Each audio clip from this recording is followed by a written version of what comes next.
എന്താണ് ഷെയർ ഹോൾഡറും മെമ്പറും തമ്മിലുള്ള വ്യത്യാസം? ഷെയർ ഹോൾഡർ എന്ന് പറഞ്ഞാൽ കമ്പനിയുടെ ഷെയർസ് ഹോൾഡ് ചെയ്തിരിക്കുന്ന ആൾ എന്നേ അർത്ഥമുള്ളൂ.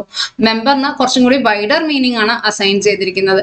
കമ്പനിയുടെ ഷെയർസ് ഹോൾഡ് ചെയ്താൽ മാത്രം പോരാ, രജിസ്റ്റർ ഓഫ് മെമ്പേഴ്സിൽ പേരുണ്ടെങ്കിൽ മാത്രമേ അയാളെ നമുക്ക് മെമ്പർ എന്ന് പറയാനായിട്ട് പറ്റുള്ളൂ. മെമ്മറാൻഡം ഓഫ് അസോസിയേഷനിൽ സബ്സ്ക്രൈബ് ചെയ്ത ഉടനെ ആ വ്യക്തി കമ്പനിയുടെ മെമ്പറായി മാറിക്കഴിഞ്ഞു. ഫൈനലി വേറൊരു ഡേറ്റിനായിരിക്കും ആ വ്യക്തിക്ക് ഈ പറഞ്ഞ ഷെയർസ് അലോട്ട് ചെയ്ത് കൊടുക്കുന്നുണ്ടാവുക.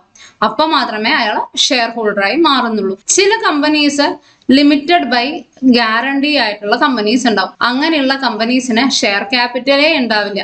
അങ്ങനെയുള്ള കമ്പനീസിൽ നമുക്ക് ഉള്ള മെമ്പേഴ്സിന് ഷെയർ ഹോൾഡർ എന്ന് പറയാനായിട്ട് പറ്റില്ല, കാരണം അവർ ഷെയർസ് ഹോൾഡ് ചെയ്യുന്നില്ല.